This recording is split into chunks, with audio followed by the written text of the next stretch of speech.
نادي أعضاء هيئة التدريس بجامعة طنطا، ملتقى أسرة الجامعة. هذا النادي الذي يشهد طفرة في الأوقات الأخيرة بعد تولي مجلس إدارة جديد لهذا النادي برئاسة الأستاذ الدكتور أيمن محمد أبو حمزة، رئيس قسم القانون الدستوري بكلية الحقوق ورئيس النادي. نلاحظ هذا الحوار مع الأستاذ علي غالي مدير النادي وطالبات. حضرتك طالبة في كلية إيه؟ أهلا بيك.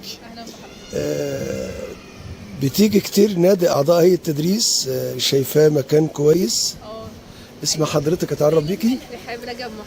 أهلا وسهلا. إيه رأيك في النادي والخضرة والأجواء الجميلة اللي فيه والحدائق اللي خاصة بيه اللي احنا بنقف على بعد أمتار منها؟ جميل. اتفضلي اتكلمي. اتفضلي. تعالي انت بتضحكي بتعطليها، اتعرف بيك اخدك وانت بتضحكي كده. واضح ان انت مبسوطه. ويوجد الان ايس كريم فانيليا مانجا فانيليا فراوله. لسه واكلين فانيليا مانجا تحفه. ايه رايك فيها؟ والاضافه جوه جميله يعني بجد، واكلهم جوه بجد حلو. اكلهم جميل. انا كده عندي معلومات ان هم بيجيبوا اللحمه البلدي صبحه بمبلغ وقدره، يعني من اجل ايه؟ تعالي انت بتهربي رايحه فين؟ تعالي اتعرف بيكي. انت اسمك ايه وفي كليه ايه؟ مرام تربيه رياضيه. مرام تربيه رياضيه. طبعا انتوا لكم موقع استراتيجي لانه النادي جنب كليتكم، وبالتالي فمش محتاجين تروحوا اي كافيه او اي نادي بره. ده حاجه جميله جدا.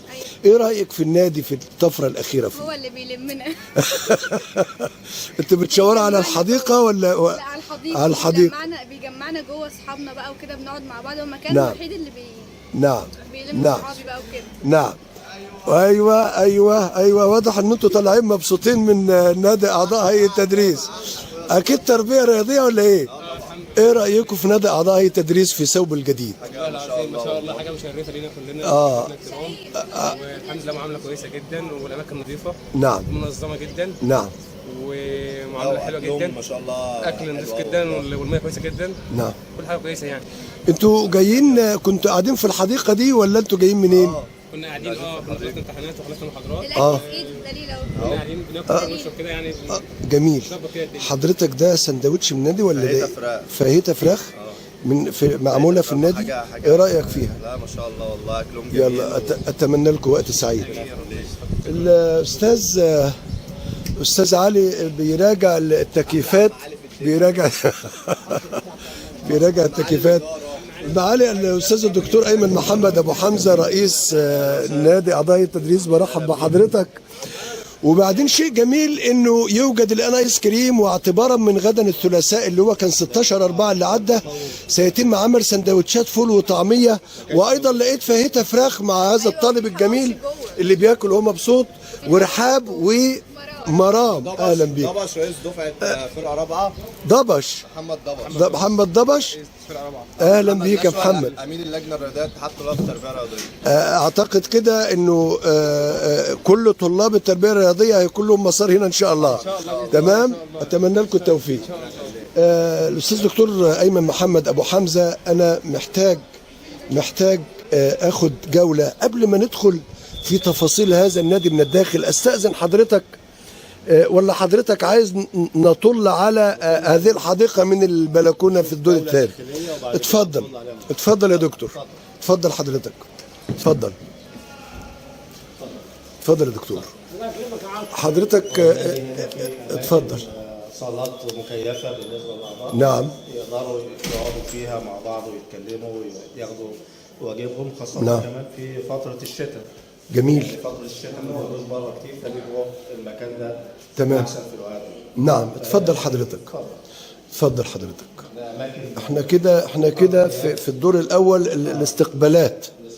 اتفضل. أماكن. نعم اتفضل. مكيفة، في شاشة تلفزيون للماتشات. جميل. الأعضاء. اتفضل يا دكتور. نعم. في التجمعات في الماتشات مصر نعم. والحاجات دي. نعم، الحاجات الوطنية. نعم، اتفضل. برضه نفس الامر في مكان آخر حضرتك؟ في اتفضل. برضه صالونات اتفضل يا دكتور. برضه على مكان اوسع، نعم، عدد كبير من الصالونات. جميل.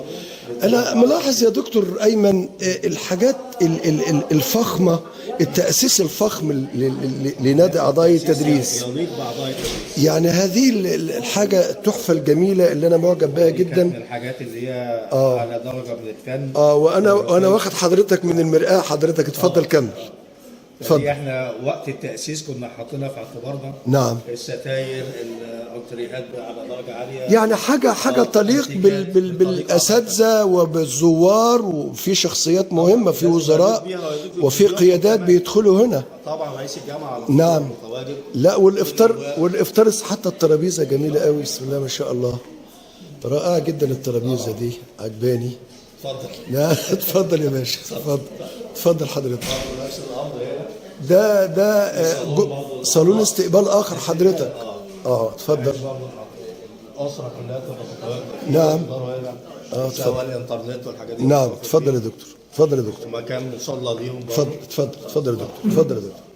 الدائرة دي كلها اللي بنعمل على راحة الأعضاء. نعم، وهذا النجف الجميل وتعمد حضرتك. طبعا المكان واضح ان التكييفات كافية فيه وجميلة، وألاحظ هل الجالس هناك هل أحد الطلبة ولا أحد الدكاترة؟ يعني أنا ملاحظ إن المكان مجهز. يعني مكان جميل، يقدر يشرب حاجة جميلة، ياكل اللي هو عايزه، عايز يذاكر، يتابع حاجة على الجهاز زي عضو التدريس ما بينقطعش عن العمل. طيب، في البيت أو أستأذن حضرتك نتوجه نحو الدكتور الفاضل، ناخد منه كلمتين. السلام عليكم. أتعرف بحضرتك؟ دكتور فرج عامر، كلية هندسة. أهلا يا دكتور. ايه رأيك في نادي أعضاء التدريس؟ وانا شايف حضرتك فاتح لا لو سمحت، لا تؤثر على الشاهد معالي الدكتور. لا تؤثر على الشاهد. والله المكان جميل. نعم. احنا بنيجي هنا في هدوء، في مكان بنعرف نقعد فيه نذاكر فيه، حتى بنجيب الأسر معانا هنا. نعم. في أماكن كويسة للأولاد يعني. ده حضرتك بتتكلم على الحديقة اللي لسه هنصورها من الدور الثاني. اتفضل. في هنا أعداد جميلة كويسة أوي. نعم. والمكان مناسب جدا صراحة يعني. جميل، اتمنى لك التوفيق يا دكتور. قريب من الكلية. وبرضه لو في اي اقتراحات احنا بننفذها. نعم. اي حاجه نقدر نعملها بنعملها. في تطوير، في ده اللي احنا عايزينه، ده تحسين مستمر. رضا الاعضاء ده اهم حاجه. وهم المرآة والمعيار حضرتك يا دكتور. اتفضل يا دكتور. ده يعني برضه نفس الوضع. لا، انا بعد اذنك يا دكتور ايمن عايز اقترب من ضيوف النادي الكرام. السلام عليكم، منورين. اتعرف بحضرتك. دكتورة آلاء نافع، كلية التربية الرياضية. اهلا وسهلا. طبعا ان النادي يعتبر نادي التربيه الرياضيه لانه على بعد امتار من الكليه، فده بيعطي فرصه جميله. ايه راي حضرتك في النادي؟ والله هو بالنسبة لي تكييف. ما هو التكييف ده من الاساسيات الان، لكن انا ملاحظ يعني بالهنا والشفاء ان ملاحظ حضرتك سندوتشات والكلام ده. ايه رايك في الخدمات اللي بتقدم؟ لا، كويسة جدا. جميله. في اي تطوير؟ معنا الاستاذ دكتور ايمن ابو حمزه رئيس النادي، وهو بيحب يسمع اي مقترحات وينفذها فورا. مقترحات، اي ملاحظات بنقدر نطور ونشوف الايه اللي نقدر نعمله، سواء في نوعيه الاكل، نوعيه السندوتشات، الاسعار، كل الحاجات دي. وايه راي حضرتك في الايس كريم؟ انا ما جربتش الايس كريم. مين اللي جرب الايس كريم؟ حضرتك؟ اتعرف بسعادتك؟ حسام جمال، مدرس مساعد في كليه التربيه الرياضيه برضه. اهلا وسهلا. وحضرتك؟ مي هيكل، مدرس مساعد في كليه التربيه الرياضيه. اهلا وسهلا. وحضرتك؟ ايمان سامي، مدرس مساعد في كليه التربيه الرياضيه. ده بسم الله ما شاء الله، ده شيء جميل جدا. لسه عميد كليه التربيه الرياضيه هيجي دلوقتي كمان، وهسجل معاك. والله اهلا بيكم. اي رؤيه للتطوير، لانه رايكم هو الاساس زي ما السيد رئيس النادي الدكتور ايمن ابو حمزه بيقول. اي رؤيه للتطوير يا دكتور؟ والله حضرتك الفتره اللي فاتت احنا بصراحه شايفين ان في طفره كده في طفره. في طب احنا عايزين مزيد من الطفرات يا دكتور. في احنا عايزين النادي ده يبقى مليان ان شاء الله. يعني ممكن لو نهتم بحته الكيدز دي ما هو يا دكتور احنا بنحاول، احنا صلحنا طبعا الالعاب الموجوده، واكيد الاولاد دلوقتي بيلعبوا فيها، احنا عايزين نطور نجيب لعب كمان، بس عايزين موارد، واحنا عايزين موارد. ما هو دكتور ايمن طالما ممكن نعمل انشطه زي تكون حاجات اقتصاديه الناس هنا من الاعضاء تستفيد منها زي في معرض هيجي قريب لمصر المحله، المفروض كان يجي ايوه 25 بس خدمات، ده بدل هم بدل كرافتات وقمصان. هتبقى في الفتره اللي جايه بقى مستنيين يجيبوا البضاعه بتاعتهم ويعرضوا.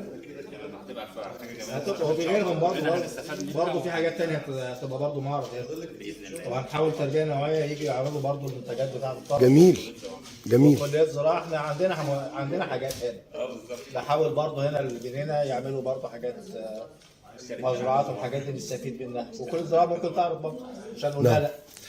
أتمنى لكم ولكن وقتا سعيدا وممتعا في نادي أعضاء هيئة تدريس جامعة طنطا. تفضل معالي الدكتور أيمن. كمل فوق ولا أنا محتاج، عاجبني التواجد والطمأنينة. في حاجات يعني إيه عمل. طيب ما في الدكتور مش بيتناقش اتفضل يا دكتور، تعرف بسعادتك يا دكتور. دكتور خالد محمد النخلاني، مدرس تربيه رياضيه. اهلا بحضرتك يا دكتور. حضرتك بتعمل ايه؟ فاتح اللابتوب قاعد تعمل ايه في نادي اعضاء التدريس؟ شغل. بتخلص شغل حضرتك، ولو احتجت غدا بتتغدى يعني. النادي مكتمل. احسن ايه؟ احسن مكان في الجامعه. احسن مكان، ده شهاده جميله. طيب الحديقه برضه كده. الحديقه لسه هنصور الحديقه من اعلى ان شاء الله. ساعات بجيب مثلا الاولاد معايا برضه. جميل. طيب الدكتور ايمن ابو حمزه راجل ديمقراطي بيقول انتوا عايزين ايه؟ انتوا عايزين ايه؟ تصوركم ايه؟ ايه الجديد اللي محتاجين نضيفه هنا في نادي اعضاء التدريس؟ هو بصراحه حضرتك يعني في اخر فتره حصل حاجات كتير. جميل. عايزين مزيد يا دكتور. ايه؟ عايزين مزيد. اي اقتراحات تزود كمان. لا هي الدنيا حلوه ولو يعني. في فكرت في حاجه اعرضها عليك. اكيد طبعا اكيد طبعا، لكن المكان هنا جميل بجد يعني، وخصوصا لو في يوم مثلا اجازه او يوم راحه بحب مثلا اجيب الاولاد واجيب الاسره. ربنا يوفقك يا دكتور. احنا عايزينه متنفس للاسره عندنا. والله طبعا انا بشكر ربنا الدكتور يوفقك. شكرا جزيلا. شكرا جزيلا يا دكتور. اهلا شخصيا اهلا وسهلا على عميد. ازي حضرتك؟ عامل ايه يا دكتور؟ اخبار سعادتك؟ التربيه الرياضيه غالبيه ومسيطره في نادي اعضاء هيئه التدريس بحكم القرب المكاني، وكله شاهد، حتى الدكتور شاهد بانه في طفره في الوقت الاخير. راي حضرتك فيما يشهده نادي اعضاء هيئه التدريس من تطوير مع مجلس الاداره الجديد؟ بسم الله الرحمن الرحيم. طبعا هو نادي اعضاء هيئه التدريس ده هو في الاساس لخدمه اعضاء هيئه التدريس والهيئه المعاونه الموجوده في جامعه طنطا كلها، مش التربيه الرياضيه وبس. نعم. لكن احنا بالنسبه للخدمات، احنا طبعا في خدمات كثيره جدا بتقدم لاعضاء هيئه التدريس. نعم. بدايتها في الخصوصيه، يعني ان المكان ده هو مخصص لاعضاء هيئه التدريس. جميل. وكده بالاضافه الى الخدمات اللي بتقدم من مصايف، من رحلات. طبعا المصايف والرحلات دي بيبقى عليها تخفيضات كبيره جدا، بتصل لحوالي من 40 ل 60%. نعم. بنعمل مصايف في مرسى مطروح، وبنعمل مصايف في اسكندريه. بنعمل لهم رحلات اللي هي رحلات اليوم الواحد. في كمان بنجهز دلوقتي رحله عمره لاعضاء التدريس. نعم. كنت قاعد بتواصل حاصل وهنرتب وهنشوف الاسعار والحاجات دي بحيث ان هي تبقى متوافقه مع الجميع وفي متناول برضه اعضاء ان شاء الله باذن الله. اتفضل يا دكتور. طبعا لان احنا طبعا هنا المطعم شغال خدمه لجميع اعضاء الوجبات السريعه او الوجبات الجافه، او مثلا بالنسبه للغداء او العشاء. نعم. طبعا جوده عاليه جدا، واسعار طبعا مخفضه اتفضل يا دكتور. ومقارنتها بالمحلات او الخارجيه. نعم. وطبعا برضه نرجع نقول الخصوصيه بيبقى اعضاء هيئه نادي يخص اعضاء هيئه التدريس فقط. جميل. هتلاقي حضرتك هنا في مكان، اولا حتى في مكان باركنج بره مخصوص لهم. بيجي هنا بيجوا خصوصيه لوحده، له ترابيزاته خاصه بيه. خدمه طبعا على اعلى مستوى. نعم. طريقه الخدمه نفسها الوجبات اللي بتقدم وجبات طبعا على مستوى عالي جدا من الناحيه الصحيه. نعم. ويعني الحمد لله. وبرضه في هنا خدمات ان احنا ممكن بنوصل للكليات المحيطه بنا التوصيل. جميل جميل جميل جميل سواء سندوتشات سواء وجبات. جميل جميل. فكره الدكتور ايمن رئيس مجلس الاداره قال لك نعم. إحنا ليه ما نعملش خدمه للكليات اللي جنبنا زي جميل. الزراعه وهندسه جميل. وآداب وحقوق وكده. جميل. فالحمد لله معنى يعني كده عضو هيئة التدريس في البيت كمان ممكن ياكل ما طالما في رقم تليفون، في رقم تليفون، محتاجين رقم. استاذ علي، عايزين حضرتك رقم تليفون التوصيل الدليفري، رقم التليفون. رقم تليفون دكتور عادل. حضرتك كام الرقم؟ معايا رقمين بس مع... حافظ واحد والتاني مش طب قول حضرتك اللي حافظه. 0100 ده رقم 74 74 84 75 4 وانا وانت الاستاذ علي غالي طبعا مدير النادي المخضرم، شيء جميل وحازم جدا في ادارته وشديد جدا مع فريق العمل اللي معاه من اجل الصالح العام ومن اجل التجويد.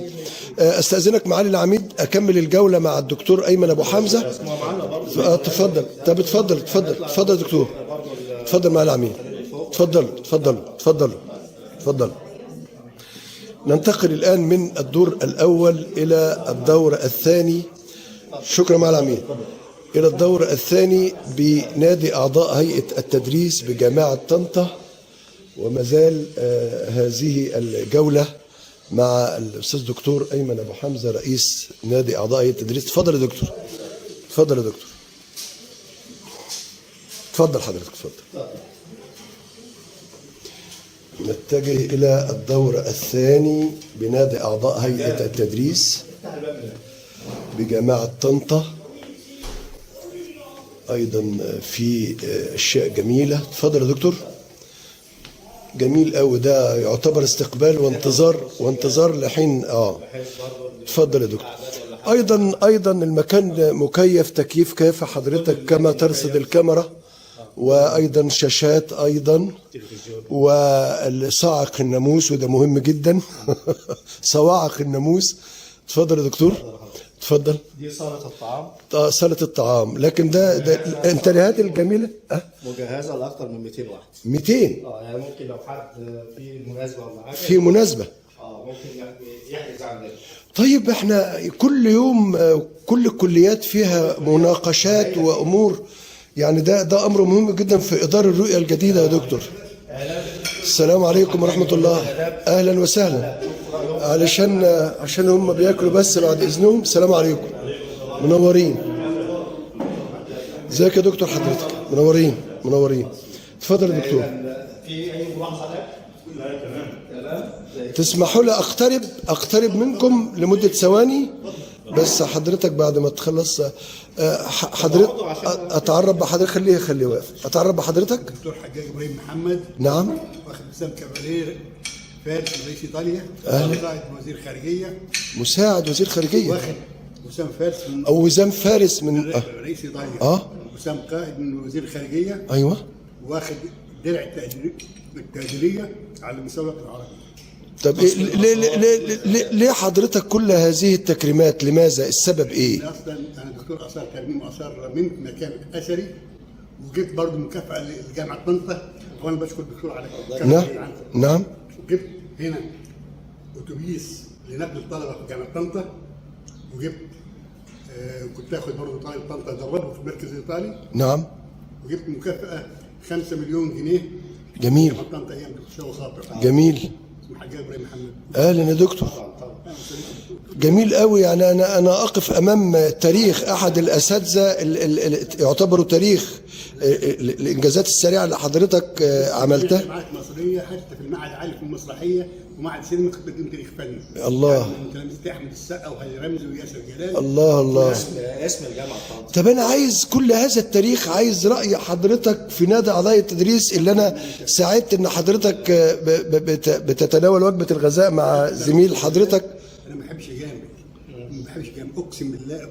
لما فتره اللي درست في النادي فتره ما كناش نيجي، هنا الاداره اقسم بالله اكثر. في عمليه جذب الان، في عمليه جذب بالنسبه للنادي. الاكل ممتاز. الاكل ممتاز. نعم نعم. منور يا دكتور. ممكن حضرتك تقف حضرتك بعيد عن الطعام، ناخد كلمتين من سيادتك. لا ما احنا نشوقه يعني. اتعرف بحضرتك يا دكتور. جمال خير الله، استاذ في قسم الاثار. اهلا وسهلا. رأي حضرتك فيما يشهده نادى أعضاء هيئة تدريس جامعة طنطا من تطور وطفرة في الآونة الأخيرة؟ والله الحقيقة احنا شايفين في يعني تغيير في حاجات كتيرة. يعني نعم. الموضوع مش موضوع الطعام فقط، ولكن كمان في ايه؟ الاسلوب الاهتمام، العناية، نعم. النظافة. نعم. كل الاساليب دي حقيقة. طيب الاستاذ دكتور ايمن ابو حمزه رئيس نادي اعضاء هيئه التدريس حابب يسمع الاراء، انتوا عايزين ايه اللي جاي؟ ايه التطوير؟ تفضل الاداره زي ما هي. لا جميل ان شاء الله. ما هو ده راي الاساتذه الكرام اللي حضراتكم اتنين منهم. في اي رؤيه يعني دكتور ايمن عنده افكار وبيسمع. احنا التقينا مع ناس ضيوف طلبه واساتذه تحت كليه التربيه الرياضيه وغيرها. هو بيحب يسمع حضرتك عايز ايه يضاف لنادي اعضاء التدريس. يعني عايز تلاقي ايه؟ نرجع تاني بقى يعني نهتم باعضاء التدريس فعلا. يعني نعم. ازاي دلوقتي اعضاء التدريس ليسوا هم فقط المنوط بهم النادي. نعم. اعضاء التدريس لسه في رحلات يعني الحاجات الاجتماعيه. ايوه. تمام. الاجتماعيه دي ممتازه. نعم. يعني في رحلات وفي رحله عمره ان شاء الله. كمان يعني برضو جانب الرحلات ده جانب.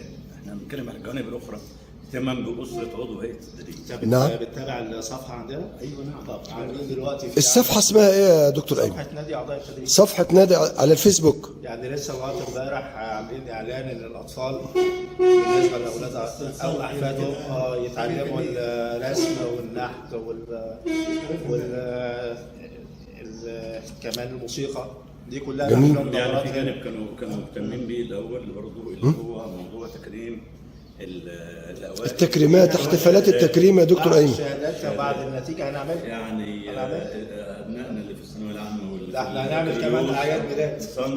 ده كلام كويس. دي كلها محطوطه. يعني حضرتك عايز نادي اعضاء هيئه التدريس يكون بيت لكل الاساتذه واسرهم. تمام كده. من الاخر كده. صح يا دكتور؟ شرفتنا، وانا محتاج اعمل لقاءات خاصه عن تاريخك الجميل. اتفضل يا دكتور. اشكركم. اتفضلوا. يعني في ضيوف قادمه يعني. نعم. وده طبعا قلت لك يسع 200 فرد. يعني يقدر يستقبل اي مناسبه. وطبعا انا في شوق ان احنا بنقترب للبلكون حضرتك والحديقه الجميله الخاصه اتفضل حضرتك. اتفضل يا دكتور. اتفضل يا دكتور. اتفضل. الله جميل. ده الهوا شيء ممتع. طيب تعالى هنا يا دكتور ايمن عشان زاويه الاضاءه حضرتك. اتفضل. المساحه الخضراء دي مش موجوده في اي نادي. انا حضرتك هتشرح وانا الكاميرا. الله جميل. اماكن لاعضاء التدريس يقعدوا فيها باسرهم. جميل جميل جميل جميل. بعد العصر والنافوره الجميله دي بتشتغل يا دكتور؟ بتشتغل؟ جميل قوي. في مكان هناك بتاع الاطفال يلعبوا فيه، مكان كيدز اريا. نعم. وفي ملاعب قدم برضه موجوده في اخر الحديقه. اتفضل يا دكتور. ودي كلها اماكن واسعه جدا ممكن يقام فيها بعض المناسبات زي الخطوبه زي اعياد الميلاد. جميل. بس بنشترط على اللي بيعمل ما يعملش اصوات او عشان لو في محاضرات شغاله. نعم نعم. فدي برضه دي كلها جميل جميل جميل جميل. يعني كل حاجه متوفره دي. جميل خالص. جميل جدا. طيب انا سطح النادي يستخدم؟ لا لسه هنحاول احنا يعني حضرتك هذه المساحه الجميله الرائعه دي هيبقى الرؤيه فيها. بس احنا المشكله عندنا ان النادي فيه مبنيين، في فرق ما بين المبنى الاول والثاني. لكن هندسيا بقى واساتذه الهندسه تبعنا. زي سلم او حاجه. نعم. مساحه كبيره قوي يا دكتور ايمن. يعني بسم الله ما شاء الله عندنا ادى مربعين، ادى 4، يعني مساحه كبيره جدا. ده كم فدان ده تقريبا؟ والكيدز اريا اللي هناك المساحه دي برضه بتحتاج شغل كتير من العمال. طبعا والنجيل والخضره والاشجار. مخصوصه طبعا في اماكن. ايه الاشجار اللي شكلها جميل هناك دي يا دكتور؟ دي كلها احنا ايه الاشجار الجميله دي؟ عملناها بشكل بحيث ان هي برضه تبقى شكل جميل بالنسبه للاعضاء. يمكن لما تنزل تحت نعم هتشوف كمان احسن من كده. طيب يعني ده شيء جميل. طب احنا عايزين احنا تقريبا كده على وقت العصر تقريبا النهارده، وانا شايف فيه ضيوف، لا شايف فيه ضيوف قاعدين تحت الاشجار، فاستاذن حضرتك ننزل لهم ربما نسمع رأي جديد او مطلب جديد. مفيش مشكله. اتفضل يا دكتور.